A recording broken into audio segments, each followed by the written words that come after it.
So are we starting with all-star stuff? Because I had a cold open for us, but Yeah, you had a cold open. What was it?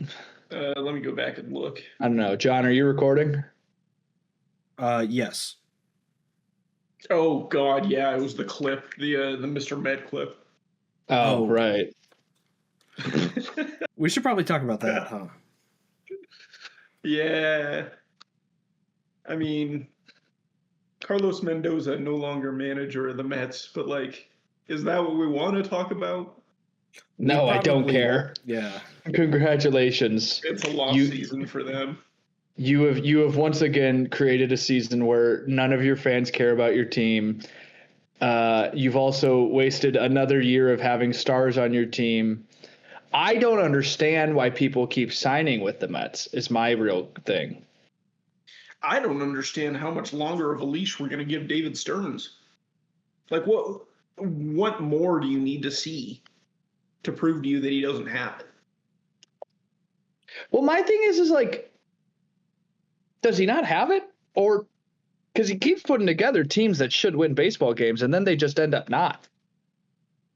So he's not putting together winning games or winning teams. But like everybody knows, like, I don't know, man. Like those teams should, like, the Mets should not be dead last in their division. I mean, they're behind the damn Washington Nationals for 8 games. Well, the Nationals, to be fair, are having a bit of a better season than I think a lot of people. Sure, but they're 43 and 42, yeah. Adam. They're not like they're not world beaters by any sense. They've been an unmitigated disaster this year. Let's start there. They've been an unmitigated disaster this year, but the pitching staff has also been a disaster for the last 5 years, right? And they just happened to find a horseshoe in their ass for the last like 2 months of 2023. But outside of that, like, what has Stearns done in his tenure that inspires anybody into thinking that he's going to be the guy to turn this franchise around? I mean, I don't disagree. I don't think he should be there anymore. But like, my favorite part is like, for how good these players on this team are, their expected win-loss is only 2 games above where they are at 35 and 49. So their expected win-loss is 37 and 47. So like, and like, obviously you've missed a lot of in time with injuries. You've had guys miss a lot of time with injuries and stuff, but even past Lindor, past Soto, like every single one of their free agent signings has flopped. What do you mean? Bo Bichette's not doing it for you? Well, the other thing too is just like, dude, Brett Beatty was supposed to be on a team playing every day that was going to win baseball games. Also, other question, who the hell is AJ Ewing? I mean, he's played the most games at center field for them. This is how much I have not paid any attention to the National League East this year, because the Braves are just murdering them. Well, in every sense of the word. Sir, they're up there. Sir, 49 and 33 is quite good. I hate to say it. They are what? The 3rd best team by record in the league right now? I think that's pretty solid. They're not playing well right now. That's fine. The White Sox are. You can turn your fandom towards them. So, have we considered that it's possible that the Pope has just decided that the White Sox are going to win the World Series this year? Do you think if they do, the Pope is like questioned by like the Cardinals and the bishops? Do you think they like call a conclave, but like he's still alive and they're like, what the hell, man? Like, no, but I feel like people are going to be whispering about it. Yeah, like there's no way they aren't thinking about it a little bit. Well, did you see, I'm sure, Lieber, you saw this, but the meeting with AJ Przinsky? Yeah. Well, so that's like that's the other thing is like, so he keeps meeting all of these famous athletes and people, right? And they all bring him something because you're meeting his eminency, the Pope Leo, like Pope Leo the 14th, right? So like you got to bring the Pope something, but it's like also like the Catholic faith, and also when you become the Pope or any priest, like you're supposed to live the life of like minimalism or whatever it is. Like he keeps getting handed these like priceless athletic icon things. The baseball that was used. What's he doing with them? Out of the 2005 World Series. Like that's No. It's not going up Game in the one. Vatican's or game one. Game one. Yeah, it's the game that he was at. It was the game. It is the game that he was at. So like that's kind of cool. Regardless, like that's not going up in the Vatican archives. Like, what's he doing with that? You don't think so? I mean? No. I mean, you think a baseball can't go up in the Vatican archives? I mean, everything else that they stole is there.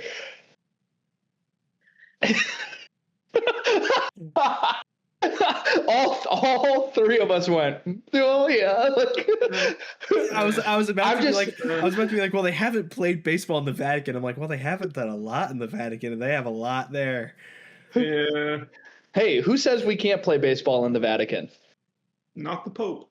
There's got to be a baseball field in the Vatican. Vatican City. There's just not enough space. I'm sure we can figure it out. I promise you there's not enough space. I'm sure we could figure it out. There's some grassland. I hate to burst your bubble here, John, but if they're gonna play any grass sport in Rome, Italy, they're gonna play soccer. Yeah, guys, don't you know the only sporting events that are allowed to be held outside at historical landmarks are professional fights?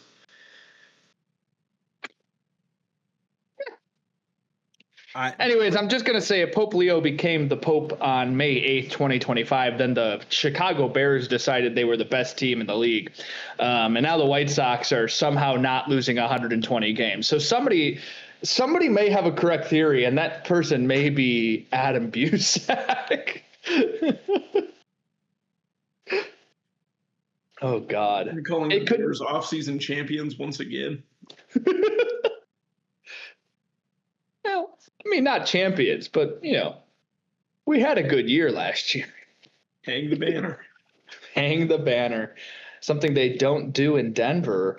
No, that's not true. We won the AFC West last year, and we will hang a banner for that. We won the NFC North, and we will hang a banner for that. There you go. And where? Hammond, Indiana? Yeah. Anyways. All right. What else? I hate to be that guy. We haven't introed the show yet. Welcome back to the chatting average. This is chatting average. That's John Sansoni. Over there is Adam Busak. That's not where they are because I don't know where they are. It's recorded on John's screen. And I'm John Lieber. We had a whole pretty good conversation about All-Stars and the Pope. And we just we didn't do anything. Intro. John doesn't understand. John does not understand the idea of a cold open. Got it. Well, no, I do, but you know what? That's not even the cold open we discussed. That's fine. Correct. That's fine. It was still a cold open. All right. Well, okay, it's fine. Do we ever follow our plans for these shows? No. There's plans for these shows. Listen, at one point we had documents. At one point we went into these things with a plan. Yeah, but then you guys were like, there's no need to do the weekend recaps anymore. And I said, okay, I'm going to stop making documents. So yes, Carlos Mendoza has been fired and Mr. Met was dancing behind the reporter who was reporting it. So, yeah, let's jump in there. Does he not have a handler? If you're Mr. Met's handler, how would you, it's clearly there was somebody behind the camera that had to be like, get out of the way, get out of shot. What are we doing? But no. Well, editor, put the video on screen.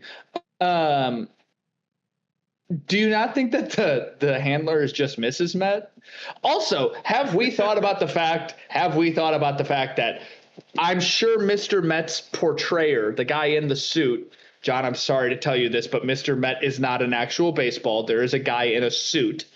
And Mr. Met's handler are just Mets fans who are fucking happy that Carlos Mendoza got fired. I don't know. Like, because the Braves have like mascot security around Blooper. I have to imagine that other teams do as well. I'm sure. Correct. Like But they have teams but also of you can people hear with them at all times. You can hear in the suit if you're walking past. Oh no. Dude, I've stood 3 feet away from Chris Budden at Faroe Field and not been able to hear what she said in a live broadcast. Like in a stadium, like come on, man. Like this was pretty. Even if the stadium's empty, go stand in an empty stadium. You know you can't hear something 3 feet away. Especially when they're playing music for batting practice or whatever. John Sansoni with a bad take. Let's get him off this show. Editor, get him out of here. I'm the editor. Yeah, go do. Yeah. Shoot, Adam. Back. Computer, make John Sansoni quiet. We probably could do that through Discord. Anyway, I don't know. I think it's quite a funny video. This is not. What's great about it is this is not like the first Mr. Met incident that we've had, or not even the funniest Mr. Met incident. I think I'm gonna say something, and I'd like for you guys to either disagree or agree here. I think that the Mets more closely aligned to like Knicks fans than the Yankees do, because like nobody's mad at Mr. Met. They're all just like, yeah, we fired Carlos Mendoza. Like. And Mr. Met probably didn't know what was happening. Is it because like how could you be mad at? Well, yeah. What'd you say? Because they're blue and orange. I just think the Mets are more fun than the Yankees. I think the Yankees are the least fun team in sports across every sport in the world. I mean, there's an argument to be made there, but I think Knicks fans, generally speaking, are just all New York fans that happen to like basketball. I don't think there's much of a breakdown between Mets and Yankees fans. That being said, the Mets, I think, clearly are the lacking stock of the two as far as the baseball world goes. Yeah. How about those Brooklyn Nets, huh? Yeah, go find more Jersey, than one. Go find more than one Brooklyn Nets fan. Literally. At any other sporting event. Well, they're all going to be Knicks fans. They're all going to be Knicks fans. Well, they're all going to be Knicks fans right now. Every Nets fan is saying they've been a Knicks fan since '83. Like, yeah, true. Everybody who's ever set foot in the state of New York has been a Knicks fan since '83. I've been a Knicks fan since. No, that's not true. I can't even go with that. I was hoping they would win, though. Not gonna lie. Yeah. Anyway, The last thing I'll say on this, and we can move on. Please. I understand completely from a Mets fan perspective. You wouldn't be upset at Mr. Met for this because, again, like, how does he know? How does he gracefully exit that situation? But I will say this clip is like a perfect encapsulation of what their season has been. Just a failure on all assets. Pretty much. I mean, I normally generally tack up how bad a season is from a team that should have been good is how much I haven't heard about them from like the outside world. And I haven't heard anything about the Mets. The only things I see about the Mets is when Juan Soto tries to turn and make a turn for second and gets thrown out by 43 feet. So, I don't know if we need to start having a conversation about how like Juan Soto needs to like act like a baseball player at some point and like try to play baseball instead of just make his millions of dollars and barely play. But yeah, I cool. You fired your manager. They hired somebody, or they hired an interim, right? It was the old Andy Green. Yeah. Andy Green. That makes it another manager that has been talked about on a hot mic during a Fortnite stream by former player Will Myers, bringing the total up to 1. That's true.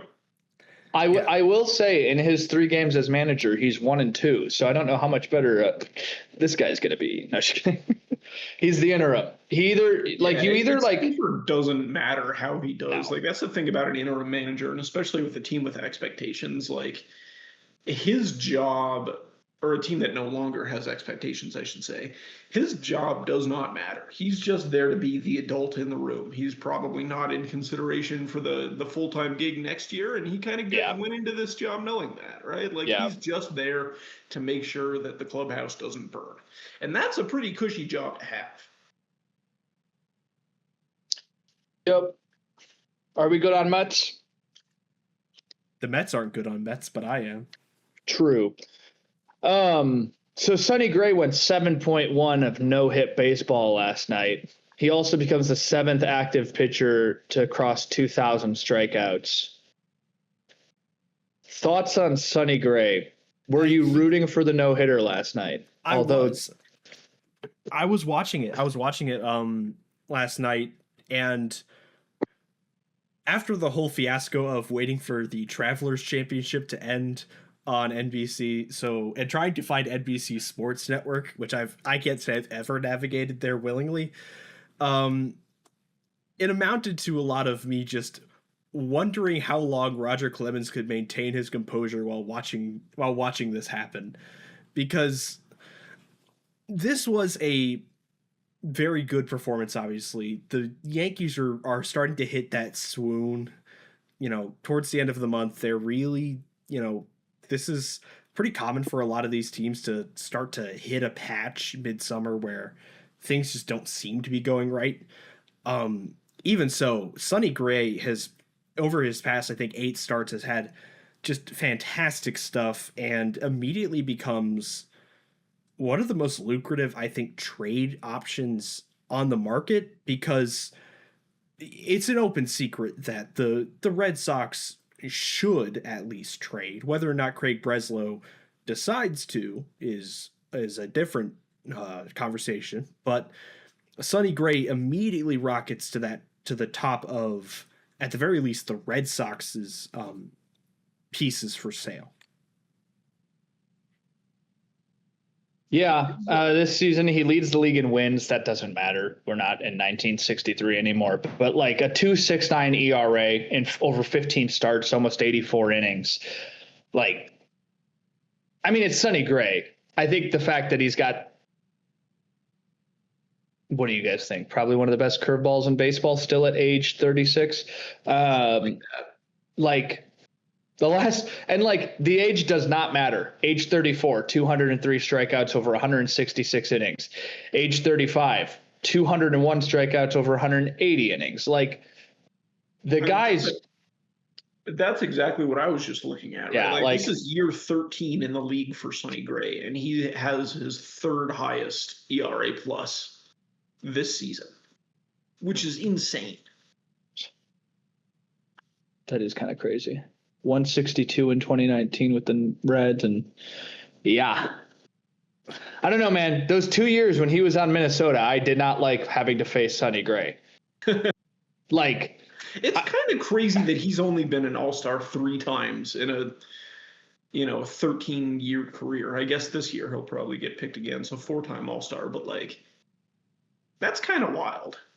Yeah. For as long and as consistently good as his career has been. You have to wonder, though, who is going to trade for Sonny Gray? Because for someone who has this long track record of being underappreciated for by national metrics, and someone who's bounced around his fair share of teams, including to the Yankees and the Twins, like we just talked about, and he had a career resurgence with the Twins, to be honest, and with the Cardinals as well.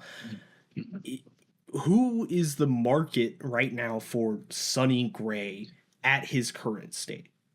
I think you have to. I don't know what his contract looks like either. Hang on. 1 year, $31 million for just this year. No, wait, that's not so right. If he's No, a no, rental no. piece, I think anybody's fine. No, he's not. Got a I'm sorry. mutual He's option not. next year. He's got a mutual option next year. I apologize. I was reading the wrong thing. I hate to say this, but like I think the White Sox have to offer the Red Sox something. They need starting pitching, and they need to get out of the rotation of using an opener because it's not working. I don't know, teams like that. I mean, honestly, who doesn't need a starting pitcher? Am I like correct? I mean, even look at like the AL West. There's 3 teams currently essentially tied for first place. Like, you're telling me the Rangers couldn't use a starting pitcher? You're telling the Mariners couldn't use a starting pitcher with the fact that everybody in their rotation has been not great this year? Like, the Astros couldn't use them. Are the Marlins going to push for a wild card spot? They're a game back. Dude, he probably won't want to go there. But, like, I think there's plenty of people plenty of teams that would be willing to trade for him. And I don't know how much it's going to take either.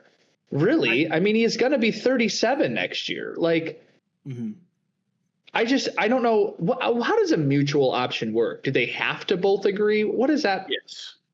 So, like, if the team doesn't want to sign him next year, then he walks. But you have to understand, like, there is a pretty strong precedent for mutual options to not get picked up, because the odds that both a player, their agent, and the team agree on contract details are slim to none. That's why negotiations take so long. I think especially under the backdrop of this offseason's, CBA negotiations. Right. So also, if the mutual option gets picked up, it's worth $30 million.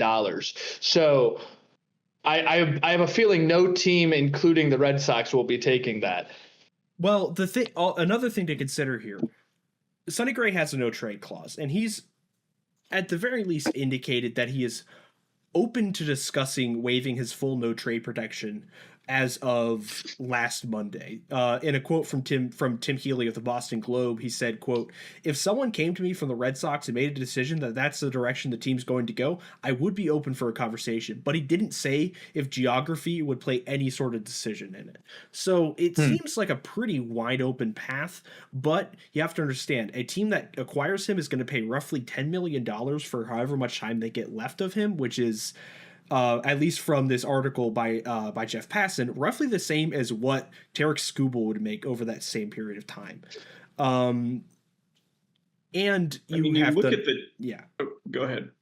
You would assume that this is someone who with some payroll wiggle room. So teams that are willing to spend, like the Padres, the Cubs, are some that immediately jump to mind for me. The Braves have always been one of those teams that, for some reason, constantly get connected to Sonny Gray. I think this is a year where they recognize starting pitching as a clear defect on the team, and so I think if there was a year to move for him, now would be the time. Honestly, I don't disagree with the White Sox either.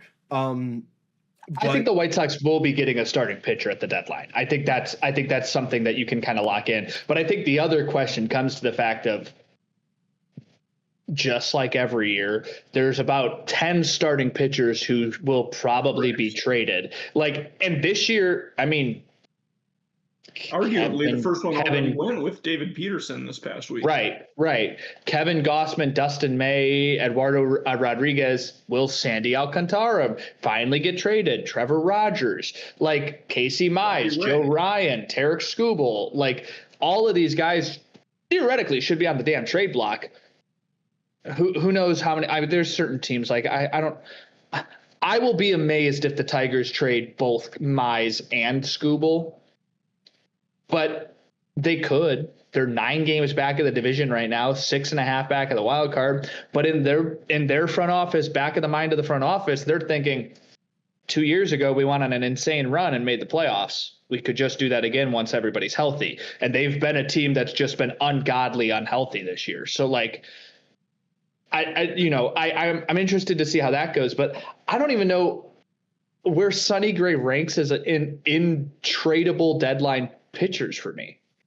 because he's so young, because the contract makes absolutely no sense, because he's so old. I'm sorry, because the contract makes no sense.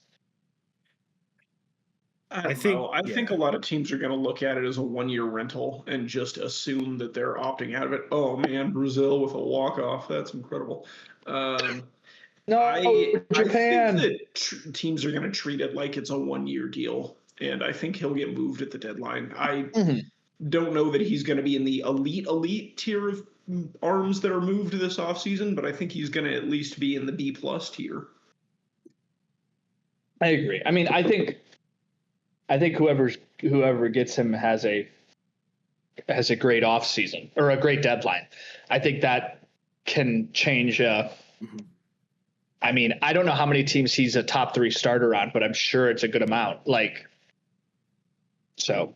Well, how much prospect capital are you willing to part with to meet the Red Sox demand? Well, that's the other thing. I don't know how much, because I'm sure the Red Sox are viewing him as they're trading a 1-year rental, because they don't plan on picking him up for $30 million next year. Unless it's like a restructure, he's going to make whatever because he's 37 kind of thing. But like, right. I don't know. I also don't know how much they're going to be looking for him.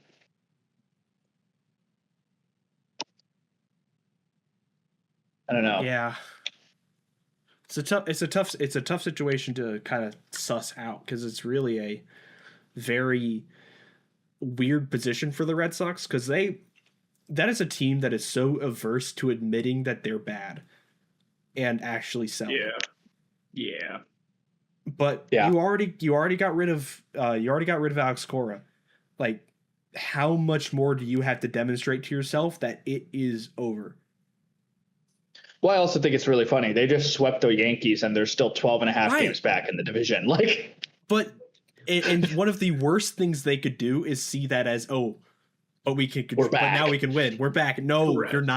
You're not. That's like when the Angels bought and then put 6 players on the waiver wire. Oh, by the way, the Angels swapped their GM since the last time we talked. Yeah. So Perry Minasian fired after, what could only be described as just an abysmal tenure. I would have said, 5 years of wandering in the desert aimlessly. Right.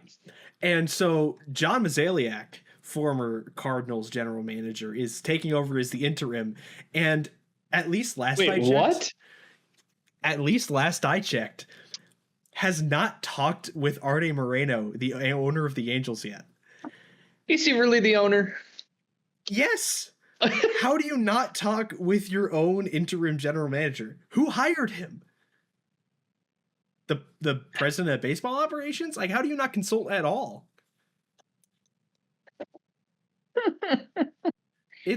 I don't know, man. It's a fascinating scene over there in LA, because Anaheim. In Anaheim. Come on, man. You know what I mean. Because you are constantly the little brother in the market. You have to, your kind of only heartbeat of the team is, well, Mike Trout's still going, and there's only so many years you can say that before Mike Trout just goes. So, hey, Mike Trout's still going, though. Yeah, but it's the same thing that we just said about how the Red Sox shouldn't buy because of this. The Angels need to have a really stern course correction, and I don't know if anyone underneath Arte Moreno could possibly turn this boat around, because he's really making it difficult. Every time we have a conversation about the Angels, and specifically the Angels front office, it's my duty to report to you guys, or to remind you guys rather, that the president, who works directly under Artie, her name is Molly Jolly.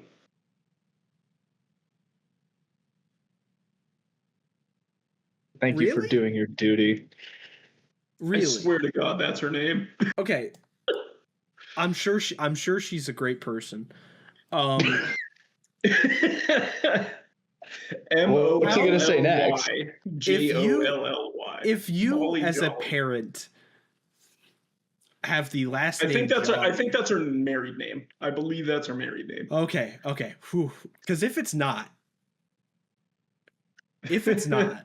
yeah, that's damning your kid to a life of pain. I mean, a serious reckoning has to come into place there.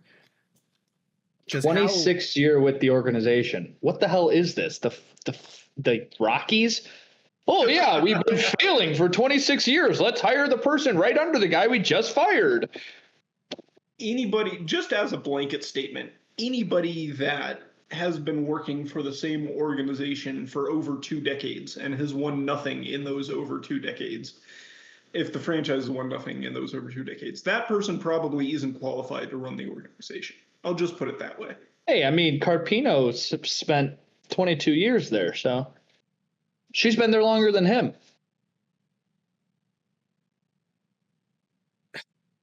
Wow. By the way, we missed a trade. We didn't start with breaking news on KRCG 13 live at 10. At where? I don't think we're on KRCG. on the chatting average live at right now. Chris Paddock to the Rangers, ladies and gentlemen. Ooh. Huge move. That's intriguing in 2021. As everybody knows, he's been on 2 teams this year already, so this will be his 3rd. I always love the players that go to multiple teams in the course of the same season, especially if they're like the low impact players who just like hang around at the fringes for 3 or 4 different teams. Because you know what that is? That's just diversifying your opportunities to win a World Series ring. That's just stacking the deck. That's all that is. That's what I thought when I saw Carlos Santana sign a minor league deal with the Braves. He's going to get like 8 at bats and get DFA'd, and then he's going to go sign with the Dodgers. And you know what's going to happen there? He's diversifying his investments. Just trying to pad the resume. What could he possibly do for the Braves? As a first baseman or DH. The same thing he did for the Guardians earlier this season. But you like nothing. So not only is Matt Olson there, and also Drake Baldwin is at DH sometimes, but you also have Dom Smith, and you have Rowdy Tellez, and you have Carlos Santana. We're just collecting slow first basemen. There's just not a fast one. So it's like a who's who of 2018. This would have been an embarrassment of riches about 7 years ago. To be fair, we also thought about that about the Braves after the 2022 deadline. Oh yeah, with Eddie Rosario. Sometimes Jock Unk Peterson actually does still got it. I don't know, man. I'm kind of tired of Unk. Unk is really wearing me down. Carlos Carrasco has re-signed in a minor league deal with the Atlanta Braves again. In case you were worried about that. I was. Craig Kimbrell is back and pitching in the major leagues again. Maybe there's a deadline acquisition for you guys. What do you guys think Carlos Carrasco's lifetime earnings are? Probably whatever number it is. It's going to offend me how high it is. 15 million. Lifetime earnings? Yeah. 37 million. In 14.09 years of service time, Carlos Carrasco has made $78,765,421. The most paid was, good old friend, the Mets, who paid him, Jesus Christ, $38 million over 3 years. How many games did he play as a Met? Let's check. Because I barely remember him in blue and orange. I think of him almost exclusively as a Guardian. For the Mets, he played... Which one is the games? Okay. For the Mets, he played in 61 games. 61... So he was making over $500,000 per game. Yeah. Is that good? Wow. No. No, the answer there is no. by team. Don't do the same exercise with Chris Bryant. Please do. Oh, we will. We will. Now that you mentioned it, we will. Adam, I'd like to point out he made $38 million over 3 years with the New York Mets. Okay. In 12 seasons with the Cleveland Guardians, how much did he make? Less than that. $38,579,141. Now, for the Guardians, he played in 263 games, so I think that was worth it. You said you didn't want to do this with Chris Bryant.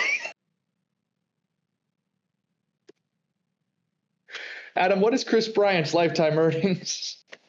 Oh, my God. It's got to be close to like... It's got to be like middle 9 figures, right? $189,020,000 and $737 as well. Sorry. Good God. Misspoke there. The Rockies have paid $130 million of that over the last 5 seasons. I think I'm gonna be sick. That's right. That's your front office. Wait a minute. Not anymore. John, remind me.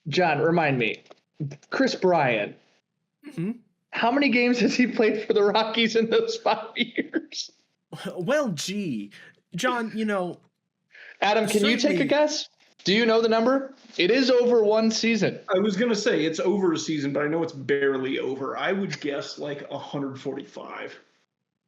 So that wouldn't be over a season. It's like 185. Sorry, 185.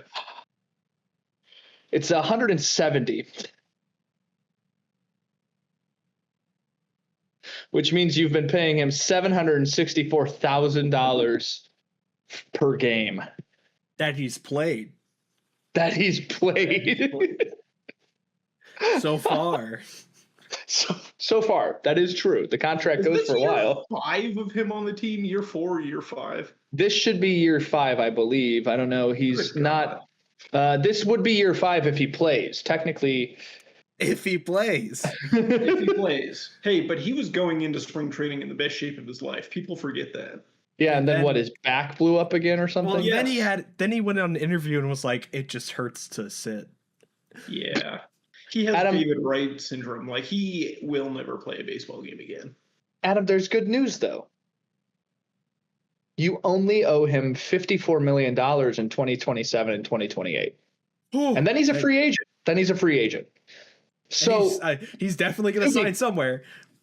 To be clear, he will have lifetime earnings after the 2029 season or the 2028 season of hang on. Not what the hang on. Just the afternoon that $243 million and 188 of that will be from the Rockies.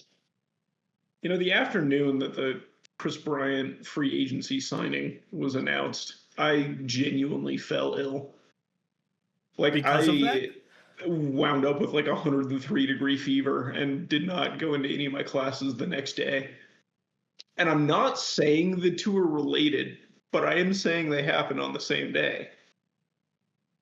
I do think it's really funny when you look at, like, if you're on like spottrack.com and you look at his status per season. Great resource, by the way. I can't tell if he's being serious or not, but I love it. Oh, no, genuinely. I use it all the time. It's awesome. I love it. Since 2022, the season he first started playing with the Colorado Rockies, his status was injured, active, injured. Good news, though, Adam. Active for 27 and 28 until that changes. Until that changes. What, you think it's going to change? Maybe. Well, I mean, that presumes that we actually have a 2027 baseball season. True.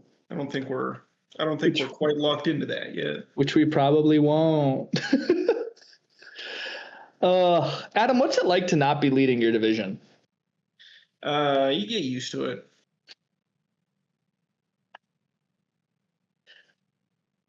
I saw a tweet today about like who the White Sox have under contract through the 30 season and plus. So like all these different guys under control till like 2032. And I'm sitting here going, I don't care, man. They're just going to be like terrible in like 2 years. like there's no way these White Sox are going to hold up. There's no, Enjoy this is while you're on, brother. Like the 2020 team, like the last core of guys that made the playoffs have convinced me that everybody on this team will be terrible in 2 years. And the peak of the White Sox will be how they finish 86 and 70, whatever, 75, 76. Like that's where I am. This is the peak this year right now. Genuinely, as somebody that was burned with the 2017-2018 Rockies false rides, enjoy the ride because, there's no guarantee it's going to continue. Hey, but you had that wild card win. We sure did. You're saying it like I was watching that game. You're saying it like there's a dog. I had work that night. I know exactly where I was that night. Where? Which is really weird, but I know exactly where I was. It is like genuinely, not Rockies fan perspective, in my opinion, one of the better baseball games that's ever been played. It was good. Well, it was 1-0, right? 2-1. 2-1. Okay. Yeah. Rosati's Pizza in Cedar Lake, Indiana. Kyle Freeland 7 shutout. Yeah. It was the fourth city that they had played in, or excuse me, it was the third city that they'd played in 4 days. Did they have to play a 163 game that year? Yeah, against the Dodgers for the division. That people forget that the Rockies played for the NL West within the last decade. One time in their entire history. The Rockies also forgot. Walker Buehler shoved well, I'm actually not going to finish that analogy, but it was bad. Don't look at the box score. Okay. That's like ominous. What's next? Well, let's talk about the All-Star voting because okay. I want to You have to. Yeah, probably. Is there a way I can like see the starters all-star results, like what the fans voted? So the overall vote getters. So the top player for each league is an automatic bid. They're automatically a starter at whatever position they were voted at. In the NFL, which should not be a surprise, the second straight season, Shohei Ohtani, the top NL vote getter at the designated hitter position, so he is automatically going to start at DH. That should surprise no one. What should surprise you is the top vote getter in the American League.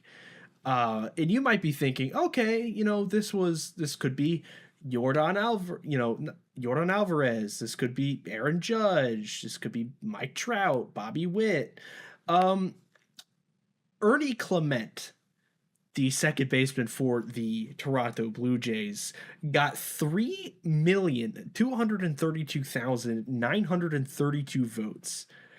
Is that good or? He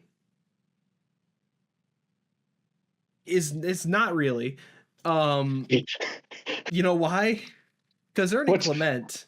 What's he hitting right now? Ernie Clement has a 105 OPS plus, has 1 WAR on the season across 311 at bats, 299 batting average. But he's hitting 300. But he's not hitting 300. He's hitting 299.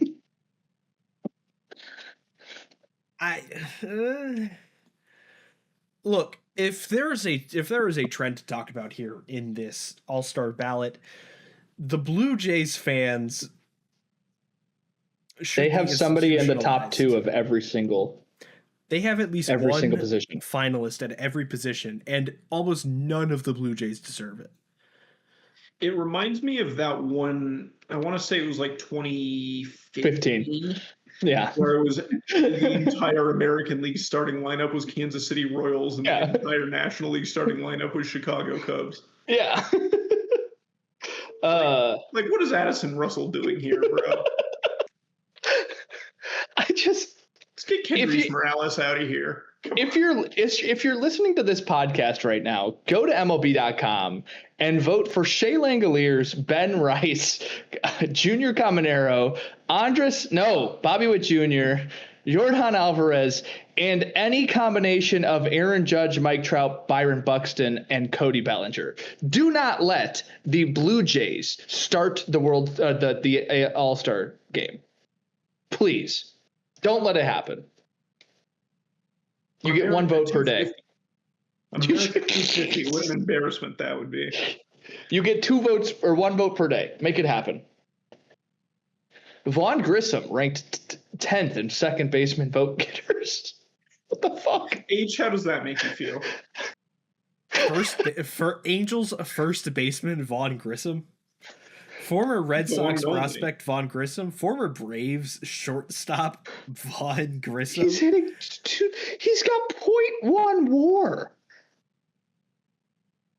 Can we have a conversation one day about how like everybody in the MLB is a shortstop, but like if they go to second base, they're not good at it? Why does that make any sense? Well, because shortstop you run one direction, and second base you run the other. Oh, shut up, man! Come on! I don't understand. Look, genuinely, that's the difference. I know. But I'm saying like played in the dirt. You didn't play in the dirt, John. But I'm saying everybody who's playing in the MLB at one point probably played shortstop for their high school baseball team or their men's league team or whatever, like when they were in wherever they're playing. But why are all the second basemen in Major League Baseball not good at baseball? So this is the Brian Scalabrine problem. Okay, I agree. If you drop Ezekiel Duran in the Mexican Winter League, he'll be fine. But like, well, the Mexican Winter League's kind of like pretty high up there. Yeah, if you drop Ezekiel Duran in a men's league in rural Arkansas, he's going to be the best player in the rural Arkansas men's league. If you drop Yasiel Puig in a Toronto semi-pro city league while waiting for outstanding warrants. Oh, I wonder why he's not playing in an American men's league. I'm just saying. Why do you guys think Kawhi Leonard wants to be traded to Canada? So he can't be prosecuted in the United States. What did they know? He's got to play stateside eventually. There's only one team. No. He's gonna. Do you remember like the guys who couldn't go to Canada to play during 2020? He's just gonna do that. He's just gonna be like, yeah, guys, sorry, I can't play in the United States. The 41 games we play at home, though. I'm sick. All 41 games. Those are my load management games. God. Oh, but like, dude, please let me read you the second baseman in the American League. We've got Ernie Clement. And then it's Ezekiel Duran, 87-year-old Jose Altuve, Jazz Chisholm Jr., Gleyber Torres, Travis Bazzana, probably only this low because he was called up this year. Chase Mydroth, Cole Young, Jeremiah Jackson, and Vaughn Grissom. That's the American League. Let's read you the National League. Ozzy Albies. Okay, after this, nobody else matters. Bryson Stott, Bryce Turing, Ha-Seong Kim, Luis Arraez, Ketel Marte, Brandon Lowe, J.J. Weatherholt, Xavier Edwards, and Nico Horner. Why are second basemen not good in the league? Can I talk to you about Ha-Seong Kim? I'm sorry, you reminded me about this guy. Well, I think I said the wrong Kim. This is Ha-Seong Kim. Yeah, so you said the wrong one, but it reminded me. I apologize. Of Braves shortstop Ha-Seong Kim. Did he receive any votes? He did. 350,000 votes for Ha-Seong Kim. That's just logo watchers. I want to talk to you about Ha-Seong Kim. I want you to imagine a below average fielder and a below average. I'm thinking hitter. about Adam right now. I'm also thinking about myself. I want you to imagine a guy who isn't good at anything. I'm still thinking about Adam. Thinking about Here's where we're gonna change. Here's where we're gonna get away from Adam and is being paid $20 million by the Major League Baseball team. Adam, how much are you being paid by the Grand Junction Sentinel? Considerably less than that. Not $20 million? Considerably less. Oh. Okay. I'm thinking about Luke Cornett. Ha-Seong Kim, by the way, is worth negative 0.9 WAR. Oh. Across is that good or bad? Really bad. That's got to be close to worst in the league, right? Negative 0.9?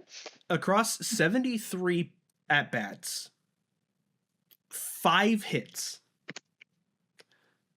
no homers, good for a .068 batting average. He does not hit his own number. He wears 7.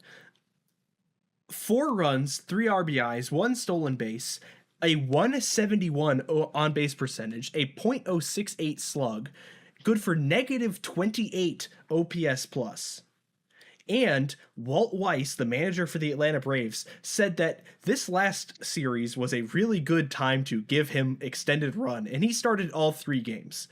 Across all 3 games, no hits, 4 strikeouts, 2 walks.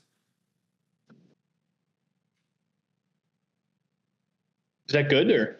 No, it's bad. It's really bad. But so I have the WAR leaderboard in front of me. You beat me. And I do want to share that Ha-Seong Kim is not the least valuable player in Major League Baseball this year. He is the second least valuable player in Major League Baseball. The least valuable player in Major League Baseball, John Weaver just read. I'm reacting to this right now. Oh my God. Mr. H, any guesses? Andrew Benintendi? No. He's been solid this year. I know he's been okay.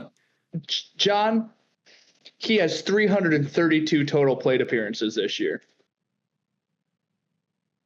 We're about halfway through the year. He's in the American League Central. He's in last place in the American League Central. Bobby Witt Jr., come on down. No. I'm trying really hard to think about this right now. Don't tell me. Do not tell me. So he's a Royal, obviously. True. Who's been really, really bad on the Royals? The guy who's been really, really bad on the Royals for multiple years, but they won't let him go. And he continues to give. Is it Salvi? He won't ride off into the sunset. He won't retire. Salvador Perez is the least valuable player in Major League Baseball. Does this explain why the Royals are 35-50? Dude, how are you not just cutting? Dude, how are you? I had the exact same reaction when I first saw that. How are you putting him in the this lineup? Season? I know. This is not what our goal was to talk about today. Yeah, we can get back to Ha-Seong Kim at some point too. They are 35-50, which means they've played how many games, John? 35 plus 50? 85. He's played in 79 games with 332 plate appearances. Mind you, one of their best young guys on the team is a catcher. Okay, I just wanted to make sure I said that. He has 10 home runs. He's hitting .203. He has an OPS plus of 62. I just wonder, what about his fielding since he's 700 years old this year? Yeah, how much is he DHing? He's caught 38 games this year, DH 34. And he's played first base.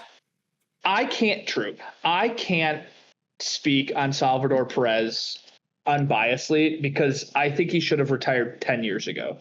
Not really. But like he shouldn't have been playing majority baseball for the last 4 years. Mind you, his backup, the guy he's from a bad case of Charlie Blackmon syndrome. where he means so much to the franchise that they'll never force him out. But yeah, he's actively. But like, dude, at some point, it's just like, hey, Salvi, we're not anywhere near a World Series team. We're barely near a playoff team on paper. Retire. Like, you're not going to stick around long enough to do something. So his backup is Carter Jensen, who's hasn't fully replaced what Salvador has done towards the team in WAR, but is darn close this year with 1.1. Right. Like, he's good. I like Carter Jensen. Other than that time he showed up late to the game and they made Salvi catch. But, like, can we figure out a way to let him catch? Salvador used to catch almost every game of the year, right? He'd take like one day off per week. That should be what Carter Jensen's doing this year. Do you think it's something from like the top, like the front office? It's like, sorry, Matt, you have to start Salvi at catcher half the games. It has to be. I mean, because on one hand, it could just be the intangibles. It could just be he's a mentor for the staff. It could make him a coach. That's kind of what he is. I mean, I would say that's what Austin Hedges does, but Austin Hedges is actually a pretty good bat comparatively right now. So, like, I guess it's what Martin Maldonado was when he wasn't being a bad person. I don't know. I really think it's just you're very scared to do anything about it.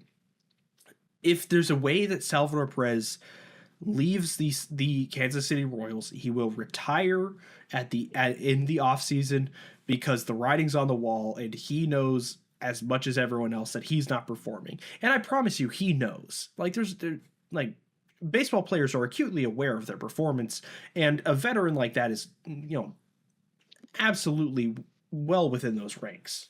So my thing is, I also feel like if Salvador Perez was retiring this year, then we would have known already. Yeah, right. He would have had that. Yeah. The wants a tour. We'd have had we have to make sure we give the guy who doesn't even have 2,000 hits a present at every game he goes to kind of guy. I don't know. Like, is he even a Hall of Famer? That's going to be a fascinating debate. He doesn't have 400 home runs. He doesn't have 2,000 hits. He's acquired 34.9 WAR, and that's only dropping. It's not going to go up this year. Is Yadi or Molina a Hall of Famer? I think Yadi is. And is it just the counting stats that pushes him over? 2,100 hits. I mean, but like, I would argue they mean roughly the same thing to the two franchises. Yadi is the best defensive catcher to ever play baseball. Point taken. Like yes. But the best defensive outfielder to ever play is still not in the Hall of Fame, so maybe that doesn't matter. Yeah, I don't know. I mean, 9 Gold Gloves, 4 Platinum Gloves, 2 World Series, 10 All-Stars for Yadi. Like, yeah, he wasn't the guy who's going to hit you 40 home runs a year. He had 176 in his entire career. But I don't know. I feel like he is. But who knows? I think if Yadi is a first ballot Hall of Famer, then Salvi will eventually get in. I don't know. I think if it Yadi's a first ballot. If it takes a couple years for Yadi, I think Salvi has a significantly less likely chance. I don't know how much Salvador means outside of the American League Central.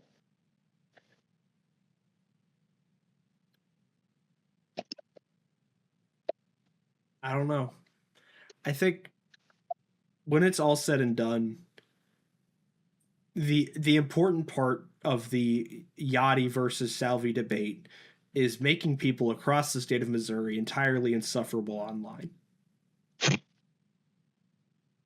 They're good enough about that as it is. Hey, I'm also trying to look. I'm like, does he matter to like the historic sense of like Venezuelan baseball players in the league? And it's like, no, he does not whatsoever.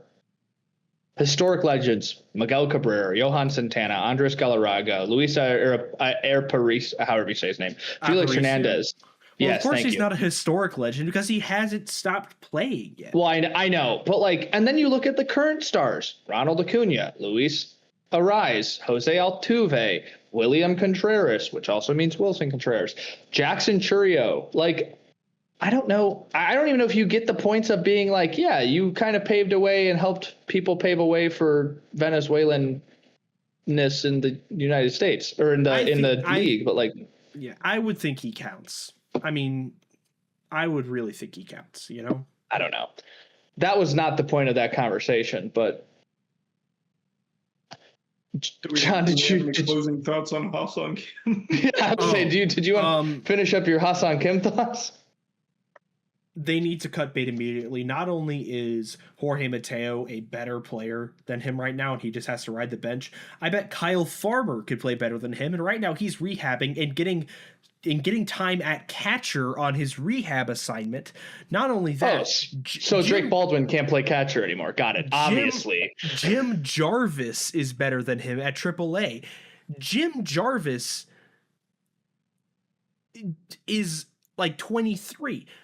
But instead, no, we have to wait to make sure that Ha-Seong Kim figures it out. He doesn't have it. He doesn't have it. Go look at his baseball savant right now. You ever wanted to see what blue looks like?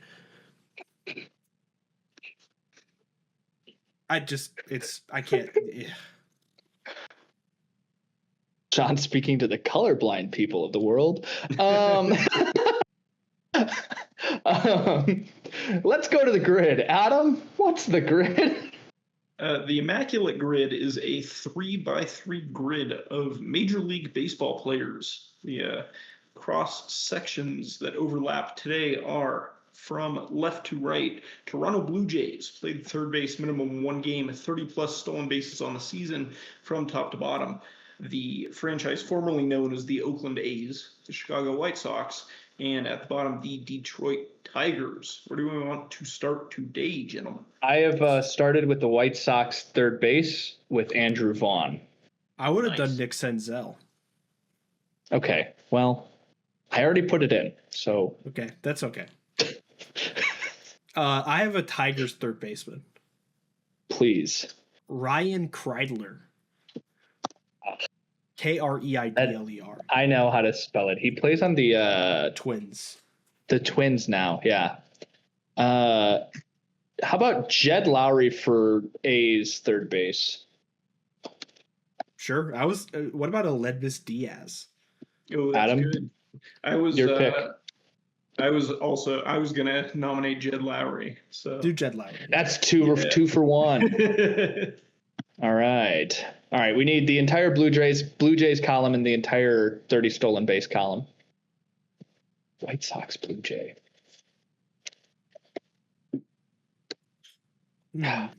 So the White Sox Blue Jay that I first thought of was Edwin Encarnacion, but I'm pretty sure that's the last White Sox Blue Jay that I can think of. So I feel like that's not the best answer. Well, probably not Lenyn Sosa. Also not Lenyn Sosa, because that's true. He would be first. What about Kevin Pillar? True. Paul DeYoung. He was on the. Paul DeYoung also works.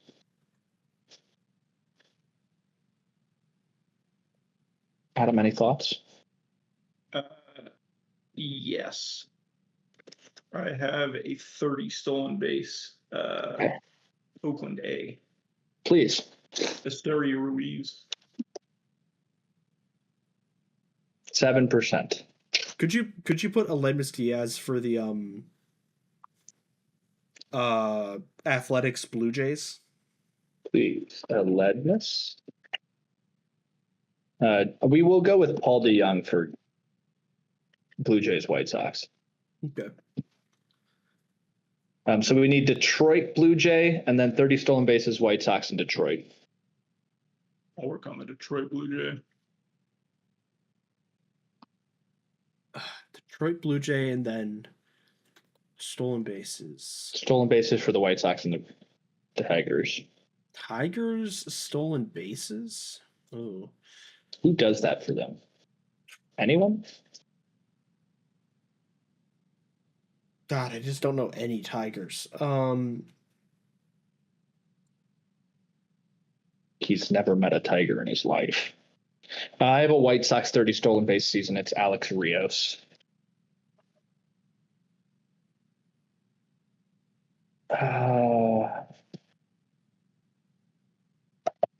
Who was on the Tigers in 2014 when they had like Scherzer and Verlander?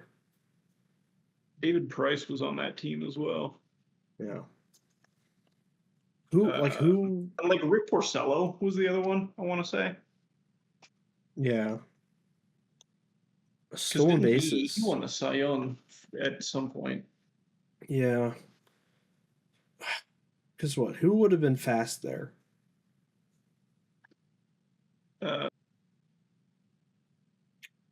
Ian Kinsler? For Tigers Blue Jays, John, give me Rajai Davis. Was he fast? He was pretty fast. Well, it doesn't matter anymore. Yeah, it doesn't matter. He was I don't know if he ever reached 30 stolen bases a year, but he was up there. Yeah. The stolen base ones are always so difficult for me because I think our kind of childhood and what we were raised on, that era of baseball is when stolen bases were out of vogue. So that's like the one kind of blind spot we have because they're only starting to come back into fashion now. But those are the names that everybody knows. Also, I don't know the last time the Tigers had a 30 stolen base season, I won't lie. Because, like, even thinking of their roster currently, ain't a single one of those guys fast. I mean, it's like that might be the slowest team in the league if you like pulled it out and like looked at the stats. I mean, if we want I feel pretty confident that Ty Cobb did it, but you should never put Ty Cobb in a Tigers column. Yeah, because everyone's gonna say that.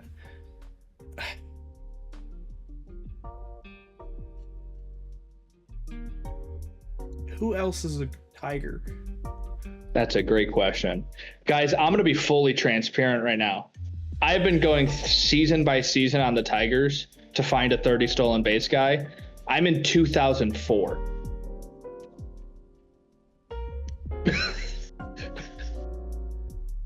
The first person I just found in 03, Alex Sanchez. I mean, look, that was Mr. Alex Sanchez. That was a year before I was born. I don't know. Did you say, are you familiar with him? No. 44 stolen bases. He also got caught 18 times. Ooh. So he was a volume shooter. Career 1.1 WAR, Mr. Alex Sanchez. Dude, rarity score of 13. What the? Put him in. There's only 23 Tigers with 30 stolen base seasons. That's pretty. Ty Cobb would have been the number one answer. 63% in that square two is the lowest of all of the area. Gosh, how many guys have played third base for the Oakland A's? Adam? No idea. 362. Ladies and gentlemen, that is our score. John, Adam, it's been great speaking with you guys. You people listening, we do this generally every week, unless Adam goes on vacation or that fire moves a little closer than 20 miles next week. We'll have to see what happens. John, I hope you're staying safe in the heat dome. I'm not, thanks. Yeah, neither am I. I'd show you guys my sunburn, but I don't want to. But yeah, the Chatting Average, the Chatting AVG on Twitter, the Chatting Average on all of your favorite podcast apps. Till next time.